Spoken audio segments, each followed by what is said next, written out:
अस्सलाम वालेकुम my YouTube family. उम्मीद करती ਹਾਂ ਤੁਸੀਂ ਠੀਕ ਹੋਵੋਗੇ। ਅਲਹਮਦੁਲਿਲਾ ਮੈਂ ਵੀ ਠੀਕ ਹੈਗੀ ਹਾਂ।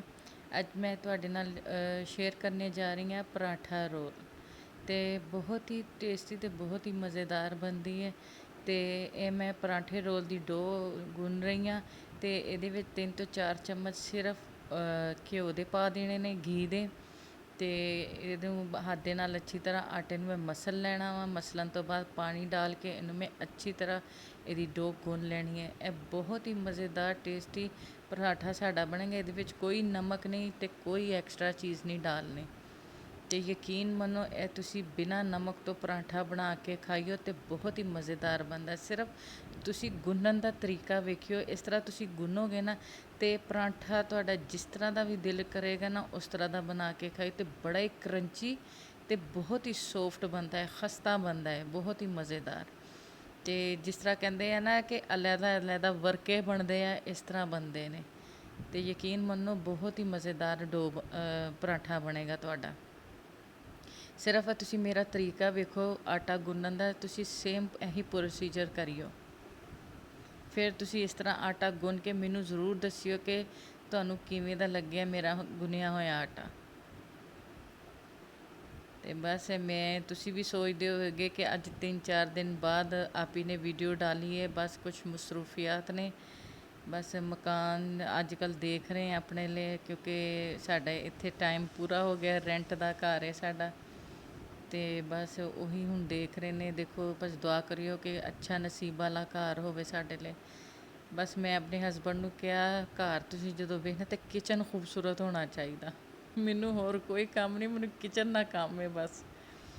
ਤੇ ਇਹ ਦੇਖੋ ਕਿੱਡਾ ਵਧੀਆ ਸਾਡਾ ਆਟਾ ਗੁੰਨਿਆ ਗਿਆ। ਤੇ ਇਹ ਮੈਂ ਧਨੀਆ ਤੇ ਪੁਦੀਨਾ ਲਿਆ, ਇਹਨੂੰ ਅੱਛੀ ਤਰ੍ਹਾਂ ਮਿਕਸ ਕਰਕੇ ਇਹ ਮੈਂ ਡਿਪ ਸੌਸ ਬਣਾਉਣੀ ਹੈ। ਤੇ ਇਹ ਮੈਂ ਗ੍ਰੈਂਡਰ 'ਚ ਪਾ ਕੇ ਇਹਨੂੰ ਅੱਛੀ ਤਰ੍ਹਾਂ ਗ੍ਰੈਂਡ ਕਰ ਲੈਣਾ। ਇਹ 'ਚ ਬਸ ਥੋੜ੍ਹਾ ਜਿਹਾ ਪਾਣੀ ਪਾ ਕੇ, ਜ਼ਿਆਦਾ ਨਹੀਂ। ਤੇ ਇਹਨੂੰ ਅੱਛੀ ਤਰ੍ਹਾਂ ਅਸੀਂ ਗ੍ਰੈਂਡ ਕਰ ਲਿਆ। ਇਹ ਦੇਖੋ ਕਿੱਡੀ ਵਧੀਆ ਸਾਡੀ ਪੇਸਟ ਜੀ ਬਣ ਕੇ। ਇਹਦੇ ਵਿੱਚ ਬਲੈਕ ਪੈਪਰ ਮਾਯੋਨੀਜ਼ ਮੈਂ ਲਈ ਹੈ, ਤੇ ਵਿੱਚ ਚਿਕਨ ਮਿਕਸ ਹੁੰਦਾ ਹੈ। ਸਪਰੈਡ ਕੀ ਕਹਿੰਦੇ ਨੇ ਉਹ ਵਿੱਚ ਹੁੰਦੀ ਹੈ, ਜਿਹੜੇ ਉੱਪਰ ਲਾਈ ਦੀ। ਮੈਂ ਕੋਈ ਏਡੀ ਹਾਈ ਫਾਈ ਇੰਗਲਿਸ਼ ਨਹੀਂ ਹੈ ਮੇਰੀ, ਕੋਈ ਨਹੀਂ, ਤੁਹਾਡੇ ਨਾਲ ਬੋਲ ਬੋਲ ਕੇ ਮੈਂ ਸਿੱਖ ਲਾਂਗੀ। ਤੇ ਇਹ ਵੇਖੋ, ਇਹਨੂੰ ਅੱਛੀ ਤਰ੍ਹਾਂ ਮਿਕਸ ਕਰ ਲੈਣੀ ਹੈ। ਇਹ ਮਿਕਸ ਕਰਨ ਤੋਂ ਬਾਅਦ ਤੇ ਫਿਰ ਇਹਨੂੰ ਇੱਕ ਸਾਈਡ 'ਤੇ ਮੈਂ ਰੱਖ ਦੇਣਾ ਹੈ। ਤੇ ਫਿਰ ਇਸ ਤੋਂ ਬਾਅਦ ਮੈਂ ਹੁਣ ਚਿਕਨ ਦੀ ਤਿਆਰੀ ਕਰਨੀ ਹੈ। ਚਿਕਨ ਫੀਲਿੰਗ ਜਿਹੜੀ ਸਾਡੀ ਪਰਾਠੇ ਰੋਲ ਦੇ ਵਿੱਚ ਹੋਣੀ ਹੈ, ਉਹਦੀ ਤਿਆਰੀ ਹੁਣ ਕਰੀਏ। ਤੇ ਮੈਂ ਤਾਂ ਬਹੁਤ ਕੋਸ਼ਿਸ਼ ਕਰਨੀ ਹੈ ਕਿ ਮੈਂ ਆਪਣੇ ਵਿਊਵਰਸ ਦੇ ਨਾਲ ਅੱਛੀ ਤੋਂ ਅੱਛੀ ਵੀਡੀਓ ਸ਼ੇਅਰ ਕਰਾਂ। ਤੇ ਇਹ ਮੈਂ ਬੋਨਲੈਸ ਚਿਕਨ ਲਿਆ ਸੀਗਾ, ਤੇ ਇਹ ਹੁਣ ਮੈਂ ਡਾਲ ਕੇ ਇਹਦੇ ਵਿੱਚ ਥੋੜ੍ਹਾ ਜਿਹਾ ਨਮਕ ਡਾਲ ਕੇ ਤੇ ਇਹਨੂੰ 2 ਮਿੰਟ ਲਈ ਮੈਂ ਛੱਡ ਦੇਣਾ ਕਿ ਇਹ ਜ਼ਰਾ ਆਪਣਾ ਪਾਣੀ ਛੱਡ ਦੇ। ਕਿਉਂਕਿ ਨਾ ਗਰਮ ਤੇਲ ਦੇ ਵਿੱਚ ਅਗਰ ਚਿਕਨ ਪਾ ਦਈਏ ਨਾ, ਤਾਂ ਉਹ ਚਿਪਕ ਜਾਂਦਾ ਹੈ। ਤੇ ਅਗਰ ਉਹਨੂੰ ਹਲਕੀ ਅੱਗ 'ਤੇ 1-2 ਮਿੰਟ ਲਈ ਰੱਖ ਦਈਏ ਨਾ, ਤਾਂ ਉਹ ਨਰਮ ਹੋ ਜਾਂਦਾ। ਫਿਰ ਆਪਣੇ ਆਪ ਹੀ ਹਾਂਡੀ ਤੋਂ, ਫਰਾਈ ਪਾਨ ਤੋਂ, ਜਾਂ ਕਿਸੇ ਵੀ ਚੀਜ਼ 'ਚ ਤੁਸੀਂ ਪਕਾ ਰਹੇ ਹੋ, ਉਹ ਆਪਣੇ ਆਪ ਦਾ ਯਾਨੀ ਕਿ ਉਹ ਤੋਂ ਛੁਡਵਾ ਲੈਂਦਾ ਹੈ। ਪਾਣੀ ਜੋ ਛੱਡ ਦਿੰਦਾ ਤਾਂ ਆਪਣੇ ਆਪ ਹੀ ਦੇਚਕੀ ਪਤੀਲਾ ਛੱਡ ਦਿੰਦਾ ਹੈ।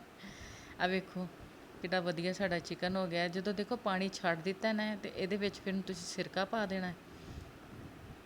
ਤੇ ਤਕਰੀਬਨ 3 ਤੋਂ 4 ਚਮਚ ਇਹ ਸੋਇਆ ਸੌਸ ਮੈਂ ਡਾਲ ਦਿੰਦੀ ਹਾਂ, 3 ਤੋਂ 4 ਚਮਚ। ਕਿਉਂਕਿ ਜਦੋਂ ਇਹ ਪਾਣੀ ਨੇ ਚਿਕਨ ਨੇ ਪਾਣੀ ਛੱਡਣਾ ਹੈ ਨਾ, ਤੇ ਜਦੋਂ ਇਹਨੇ ਅਬਜ਼ੋਰਵ ਕਰਨਾ ਨਾ, ਤਾਂ ਸਾਰੇ ਮਸਾਲੇ ਇਹਦੇ ਵਿੱਚ ਜਜ਼ਬ ਹੋ ਜਾਣੇ ਨੇ। ਤੇ ਇਹਨੂੰ ਚੰਗੀ ਤਰ੍ਹਾਂ ਮਿਕਸ ਕਰਕੇ ਤੇ ਫਿਰ ਬਾਅਦ 'ਚੋਂ ਅਸੀਂ ਇਹਦੇ ਵਿੱਚ ਸਾਰੇ ਸਪਾਈਸਿਸ ਡਾਲਾਂਗੇ। ਸਪਾਈਸਿਸ ਜ਼ਿਆਦਾ ਨਹੀਂ ਡਾਲਣੇ, ਸਿਰਫ 2-3 ਚੀਜ਼ਾਂ ਹੈ ਉਹੀ ਬਸ ਡਾਲਣੀਆਂ। ਇਹ ਮੈਂ ਤਿੱਕਾ ਮਸਾਲਾ 2 ਚਮਚ ਭਰ ਕੇ ਉਹ ਪਾ ਦਿੱਤੇ ਨੇ। ਯਕੀਨ ਮੰਨੋ, ਬਹੁਤ ਹੀ ਟੇਸਟੀ ਤੇ ਬਹੁਤ ਹੀ ਮਜ਼ੇਦਾਰ ਬਣਦਾ। ਯਕੀਨ ਮੰਨੋ, ਬਾਜ਼ਾਰ ਦਾ ਪਰਾਠਾ ਰੋਲ ਵੀ ਇਹਦੇ ਅੱਗੇ ਕੁਛ ਨਹੀਂ ਹੈਗਾ। ਬਹੁਤ ਸਾਫ ਸੁਥਰਾ, ਇੱਕ ਤਾਂ ਘਰ ਦੀ ਬਣੀ ਹੋਈ ਚੀਜ਼। ਇਹ ਮੈਂ ਜਿੰਜਰ ਪਾਊਡਰ ਪਾਇਆ 1 ਚਮਚ, 1 ਚਮਚ ਗਾਰਲਿਕ ਪਾਊਡਰ, ਬਸ। ਇਸ ਤੋਂ ਇਲਾਵਾ ਹੋਰ ਕੋਈ ਮਸਾਲਾ ਜਾਤ ਨਹੀਂ ਅਸੀਂ ਡਾਲਨੇ। ਇਹਨੂੰ ਅੱਛੀ ਤਰ੍ਹਾਂ ਅਸੀਂ ਮਿਕਸ ਕਰ ਲੈਣਾ, ਤੇ ਇਹਦਾ ਪਾਣੀ ਖੁਸ਼ਕ ਹੋਣ ਤੱਕ ਅਸੀਂ ਇਹਨੂੰ ਅੱਛੀ ਤਰ੍ਹਾਂ ਪਕਾਉਣਾ ਹੈ। ਤੇ ਦੇਖੋ, ਘਰ ਦੀ ਸਾਫ ਸੁਥਰੀ ਚੀਜ਼ ਹੁੰਦੀ ਹੈ ਬਿਹਤਰੀਨ। ਬਾਹਰ ਦੇ ਪਤਾ ਨਹੀਂ ਕਿਸ ਤਰ੍ਹਾਂ ਬਣਾਏ ਹੁੰਦੇ, ਕੀ ਮਸਾਲੇ ਪਾਏ ਹੁੰਦੇ। ਆਏ ਦਿਨ ਸਾਡੇ ਮਿਹਦੇ ਫੜੇ ਜਾਂਦੇ, ਕੁਛ ਨਾ ਕੁਛ ਸਾਨੂੰ ਹੁੰਦਾ ਰਹਿੰਦਾ। ਸਾਡਾ ਚਿਕਨ ਹੋ ਗਿਆ। ਅਗਰ ਮੇਰੀ ਵੀਡੀਓ 'ਚ ਕੋਈ ਵੀ ਆਵਾਜ਼ ਕਿਸੇ ਕਿਸਮ ਦੀ, ਕੋਈ ਰਿਕਸ਼ੇ, ਕੋਈ ਦਰਵਾਜ਼ੇ ਕਿਸੇ ਦੇ, ਤਾਂ ਇਗਨੋਰ ਕਰਿਓ। ਕਿਉਂਕਿ ਵਸਦੇ ਘਰਿਆਂ 'ਚ ਆਵਾਜ਼ਾਂ ਤੇ ਆਉਂਦੀਆਂ ਹੀ ਨੇ। ਤੇ ਇਹ ਦੇਖੋ ਕਿੱਡਾ ਵਧੀਆ ਸਾਡਾ ਚਿਕਨ ਨੇ ਪਾਣੀ ਅਬਜ਼ੋਰਬ ਕਰ ਲਿਆ। ਤੇ ਹੁਣ ਅਸੀਂ ਪਰਾਂਠੇ ਦੀ ਤਿਆਰੀ ਕਰਨੇ ਆ। ਅਸਲ 'ਚ ਇਹ ਮੇਰੇ ਕੋਲ ਵੀਡੀਓ ਸਕਿਪ ਹੋਣ ਵਾਲੀ ਸੀ, ਪਰ ਐਨ ਮੌਕੇ 'ਤੇ ਮੈਨੂੰ ਯਾਦ ਆ ਗਿਆ ਕਿ ਮੈਂ ਤਾਂ ਇਹਦੀ ਵੀਡੀਓ ਹੀ ਨਹੀਂ ਬਣਾਈ। ਜਲਦੀ ਜਲਦੀ ਨਾਲ ਲਾਸਟ ਪਰਾਂਠਾ ਸੀ ਮੇਰਾ, ਇਹ ਮੈਂ ਆਪਣੇ ਲਈ ਬਣਾਉਣਾ ਸੀ। ਬਹੁਤ ਲਾਈਟ ਜਿਹਾ ਘਿਓ ਲਗਾ ਕੇ ਤੇ ਮੈਂ ਬਣਾਉਣਾ ਸੀ, ਕਿਉਂਕਿ ਮੈਂ ਜ਼ਿਆਦਾ ਘਿਓ ਵਗੈਰਾ ਨਹੀਂ ਖਾਂਦੀ। ਤੇ ਮੈਂ ਆਪਣੇ ਲਈ ਹਲਕਾ ਜਿਹਾ ਬਸ ਲਗਾ ਕੇ ਬਣਾਉਣਾ ਸੀ। ਬਾਕੀ ਮੈਂ ਫੁੱਲ ਪਰਾਂਠਾ ਯਾਨੀ ਕਿ ਜਿਸ ਤਰ੍ਹਾਂ ਬਣਦਾ ਹੈ ਉਂਝ ਹੀ ਬਣਾਏ ਹੈ। ਬਸ ਗਲਤੀ ਇਹ ਹੈਗੀ ਉਹ ਮੇਰੇ ਕੋਲ ਸਕਿਪ ਹੋ ਗਿਆ। ਤੇ ਮੈਂ ਕਿਹਾ ਚਲੋ ਕੋਈ ਨਹੀਂ, ਹੈਲਦੀ ਫੂਡ ਮੈਂ ਤੁਹਾਡੇ ਨਾਲ ਸ਼ੇਅਰ ਕਰਨੀ ਹੈ। ਬਿਲਕੁਲ ਲਾਈਟ ਜੇ ਘਿਓ ਦੇ ਨਾਲ ਜਿਹੜਾ ਬਣਾਉਣਾ ਹੈ ਮੈਂ ਆਪਣੇ ਲਈ ਪਰਾਂਠਾ, ਉਹ ਮੈਂ ਤੁਹਾਡੇ ਨਾਲ ਸ਼ੇਅਰ ਕਰਾਂਗੀ। ਤੇ ਮੈਦਾ ਮੈਂ ਲਿਆ ਸੀਗਾ ਤਕਰੀਬਨ 1 kg, ਕਿਉਂਕਿ ਫਿਰ ਤੁਹਾਨੂੰ ਪਤਾ ਘਰ ਦੇ ਜੀ ਜਦੋਂ ਹੋਣ ਤਾਂ ਫਿਰ ਇੱਕ ਪਰਾਂਠਾ ਨਹੀਂ, ਫਿਰ ਦੋ ਦੋ ਮੰਗਦੇ ਨੇ। ਤੇ ਫਿਰ ਉੱਤੋਂ ਇੱਕ ਜਦੋਂ ਚੀਜ਼ ਟੇਸਟੀ ਲੱਗਣ ਲੱਗ ਜਾਵੇ ਤੇ ਫਿਰ ਤੇ ਸੋਨੇ ਤੇ ਸੁਹਾਗਾ, ਤੇ ਫਿਰ ਤੇ ਕੁਛ ਨਾ ਪੁੱਛੋ, ਗਰਮਾ ਗਰਮ ਦੇਈ ਜਾਓ ਤੇ ਖਾਈ ਜਾਈਏ।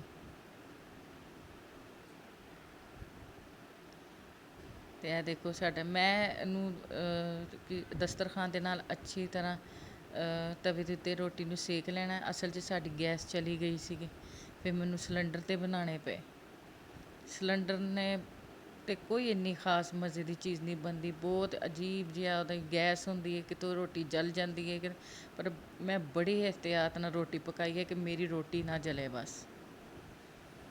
ਤੇ ਇਹ ਦੇਖੋ ਕਿੱਡੀ ਵਧੀਆ ਸਾਡੀ ਰੋਟੀ ਤਿਆਰ ਹੋ ਰਹੀ ਹੈ। ਮਤਲਬ ਇਹ ਕਿ ਤੁਸੀਂ ਇਹਦਾ ਅਰੈਬਿਕ ਜਿਹੜਾ ਹੁੰਦਾ ਨਾ ਸ਼ਵਾਰਮਾ, ਉਹ ਵੀ ਬਣਾ ਸਕਦੇ ਬਿਨਾਂ ਘਿਓ ਤੋਂ। ਯਕੀਨ ਮੰਨੋ ਇੰਨੀ ਕਿ ਸੌਫਟ ਰੋਟੀ ਹੈ, ਐਡੀ ਇਹ ਮਜ਼ੇਦਾਰ ਖਸਤਾ ਰੋਟੀ ਬਣਦੀ ਹੈ। ਇਹ ਤੁਸੀਂ ਬਿਨਾਂ ਘਿਓ ਤੋਂ ਵੀ ਪਕਾ ਕੇ ਸ਼ਵਾਰਮਾ ਬਣਾ ਕੇ ਖਾਓ ਨਾ, ਤਾਂ ਯਕੀਨ ਮੰਨੋ ਬੜੀ ਕਮਾਲ ਦੀ ਬਣੇਗੀ। ਬਹੁਤ ਟੇਸਟੀ ਰੋਟੀ ਮਾਸ਼ਾਅੱਲਾ ਬਣਦੀ ਹੈ। ਤੇ ਇਹਨੂੰ ਅੱਛੀ ਤਰ੍ਹਾਂ ਤੁਸੀਂ ਸੇਕ ਲੈਣਾ। ਪਲੀਜ਼ ਮੇਰੇ ਵਿਊਵਰਸ, ਮੈਨੂੰ ਤੁਸੀਂ ਦੱਸੋ ਮੈਂ ਕਿਸ ਤਰ੍ਹਾਂ ਦੀ ਤੁਹਾਡੇ ਲਈ ਵੀਡੀਓ ਬਣਾਵਾਂ, ਮੈਨੂੰ ਕਮੈਂਟਸ ਜ਼ਰੂਰ ਕਰਕੇ ਦੱਸੋ। ਮੈਂ ਤੁਹਾਡੀ ਇਨਸ਼ਾਅੱਲਾ ਤੁਹਾਡੇ ਮਿਆਰ 'ਤੇ ਪੂਰੀ ਉਤਰਾਂਗੀ। ਤੇ ਪਲੀਜ਼ ਮੈਨੂੰ ਜ਼ਿਆਦਾ ਤੋਂ ਜ਼ਿਆਦਾ ਲਾਈਕ ਅਤੇ ਸ਼ੇਅਰ ਕਰੋ ਮੇਰੀ ਵੀਡੀਓ ਨੂੰ, ਅਤੇ ਸਬਸਕ੍ਰਾਈਬਸ ਤੇ ਮੋਸਟਲੀ ਬਹੁਤ ਜ਼ਰੂਰੀ ਹੈ। ਤੇ ਇਹ ਦੇਖੋ ਹੁਣ ਇਹਦੇ ਵਿੱਚ ਮੈਂ ਫੀਲਿੰਗ ਕਰਾਂਗੀ। ਇਹ ਮੈਂ ਡਿਪ ਸੌਸ ਜਿਹੜੀ ਬਣਾਈ ਸੀਗੀ ਉਹ ਮੈਂ ਲਗਾ ਦਿੱਤੀ ਹੈ। ਇਹ ਬਹੁਤ ਹੀ ਮਜ਼ੇਦਾਰ ਮੇਰਾ ਪਰਾਂਠਾ ਰੋਲ ਬਣਿਆ ਸੀਗਾ।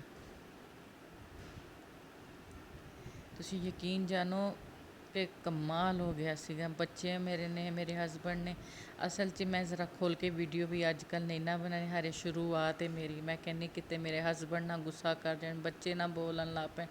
ਜ਼ਰਾ ਵਕਤ ਗੁਜ਼ਰਦਾ ਹੈ ਨਾਲ ਨਾਲ, ਫਿਰ ਬੱਚੇ ਹਰ ਚੀਜ਼ ਐਡਜਸਟਮੈਂਟ ਹੋ ਜਾਂਦੀ ਹੈ। ਅਤੇ ਫਿਰ ਐਵੇਂ ਕਿ ਬੰਦਾ ਆਪ ਵੀ ਦਲੇਰੀ ਦੇ ਨਾਲ ਬਿਹਤਰੀਨ ਜੀ ਵੀਡੀਓ ਬਣਾਉਂਦਾ ਹੈ।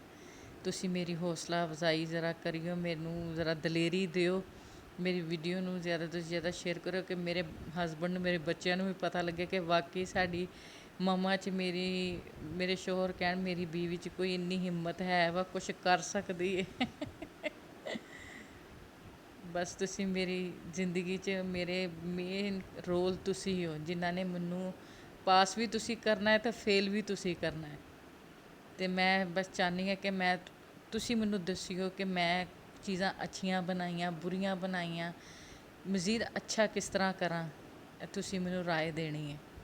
ਅਤੇ ਪਲੀਜ਼ ਮੈਨੂੰ ਸਪੋਰਟ ਕਰੋ, ਅਤੇ ਅੱਲਾਹ ਪਾਕ ਤੁਹਾਨੂੰ ਵੀ ਕਾਮਯਾਬ ਕਰੇ ਅਤੇ ਮੈਨੂੰ ਵੀ ਕਾਮਯਾਬ ਕਰੇ। ਅੱਲਾਹ ਮਿਹਨਤ ਕਰਨ ਵਾਲਿਆਂ ਨੂੰ ਸਭ ਨੂੰ ਪਸੰਦ ਕਰਦਾ ਹੈ।